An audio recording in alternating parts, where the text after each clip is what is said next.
And now, aviation weather around Alaska. The weekend is here, and I'm National Weather Service meteorologist Peter Chan with your Alaska aviation weather outlook for Saturday and Sunday. And we're going to start out the weather pattern is finally shifting out. We have, at least as of this Friday, high pressure situated over the mainland. That high is going to shift eastward into the Yukon Sunday into early Monday. So the core of coldest air that has been sitting here in the interior is going to relax as the overall storm pattern and a parade of low pressure systems begins to lift out of the North Pacific across the Bering and up into the Gulf. As a result, this will eventually allow warmer air to return first to the southwest and southern areas of the state, and some of the temperature moderation then will eventually spread further northeastward later this weekend and early next week. But leading on the edge of it, we have one front now just approaching the southwest coast on Friday. There's going to be a second front and another area of low pressure out here in the lower Bering that's going to be pushing into the southwest coast and southwest areas of the state later Friday night and on Saturday morning. And by the time we get into Saturday afternoon, IFR conditions here, Kuskokwim, Bristol Bay areas, there could be some moderate to heavier snowfall, blowing snow, drifting snow in toward Dillingham as you get inland from the coast, also extending back toward the lower Yukon Delta, Nunavik Island. As a result, there will be likely some various winter weather advisories or warnings in effect in this time frame. And then secondary low development could spread some light to moderate snow up into south central, as far north as the Anchorage Bowl, lower Matsu Valley, but especially along the west side of the Kenai could see some locally heavier snow with this system as we go through Saturday late afternoon into early Sunday morning.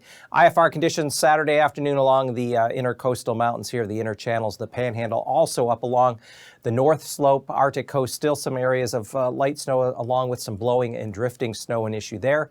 And Sunday morning, we find kind of the strung out old frontal boundary with low here in the Gulf, rather widespread, a long stretch of IFR conditions from the intercoastal mountains of the Panhandle, northeastern, northern Gulf Coast, Prince William Sound, Cook Inlet, all the way westward to St. Matthew. And for Sunday afternoon, we find those areas of IFR begin to break down and to become a little more scattered and isolated, but a broad area of MVFR conditions from the Panhandle through south central, southwest Alaska, also MVFR conditions up there along the Arctic coast. So the pass conditions here coming up for Saturday, Anaktuvik Pass will be MVFR.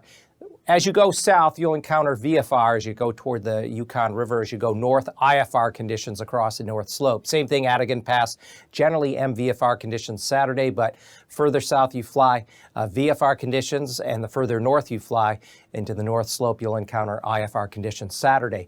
Lake Clark will see VFR conditions become IFR as that moisture and precipitation, the snow, works its way in from southwest to northeast Saturday afternoon and into the evening. Merrill Pass, we'll see VFR conditions become MVFR with IFR conditions overspreading both these areas Saturday evening and certainly Saturday night, early Sunday morning. Rainy Pass, VFR becoming MVFR as clouds increase from the southwest and thicken up with the precipitation arriving in the evening. And for Windy Pass, VFR conditions during the daylight hours on Saturday.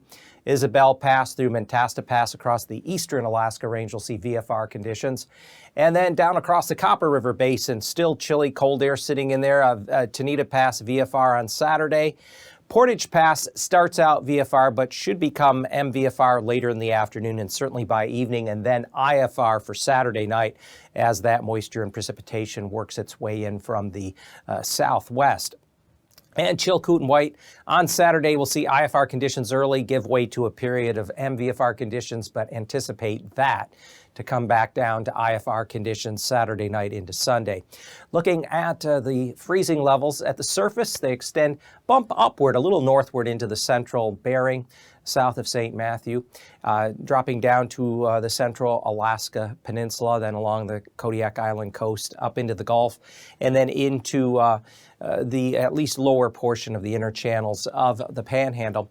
Freezing levels aloft do bump up ahead of general low pressure here in the Bering, frontal systems that are pushing this way northeastward. So we see freezing levels aloft climb upwards to around and above 2,000 feet across the lower half of the Alaska Peninsula into the eastern Aleutians, and south of there coming up to 4,000 feet in the North Pacific. So we have just a general gradual flow of milder air with some moisture working its way across the cold surface temperatures here of the mainland. So whenever you get this kind of scenario with fronts, it means extensive cloud cover and areas of generally light precipitation, but there could be some areas of moderate to locally heavy snow in this kind of overrunning situation. So a broad area of potential for moderate icing along areas of the southwest, including the Kuskokwim and Bristol Bay areas into the Alaska Peninsula, Kodiak Island, pushing up into the Kenai and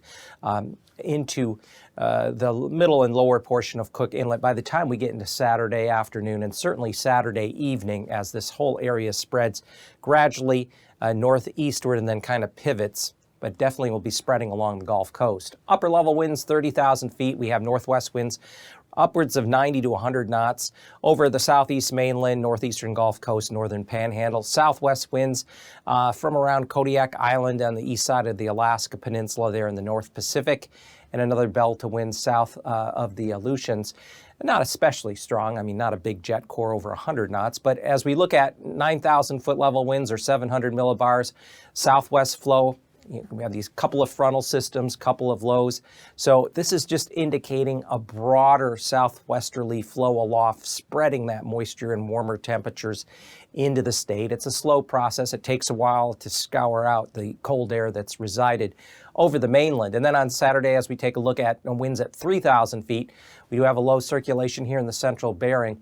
This is the initial lead low in front, and some stronger winds in excess of 45 to 55 knots from the southwest and west across the eastern central Aleutians. Strongest winds are here back toward the north and western part of the Bering Sea, upwards of 70 to 75 knots out of the east-southeast. And looking at the greatest threat for turbulence on Saturday, will be along areas of the west-southwest coast and Aleutians, areas outer west side of the Seward Peninsula, Wales down to just west of Nome, including St. Lawrence Island surface to 3,000 feet, and then an area along the lower Yukon Delta, Kuskokwim, Bristol Bay coastlines, up into parts of the Alaska Peninsula, extending inland to lower Cook Inlet, and then running down the length of the Alaska Peninsula into the eastern central Aleutians. We expect moderate turbulence, surface to 4,000 feet, and even the potential for some isolated severe turbulence, especially across parts of the central into the eastern Aleutians on Saturday.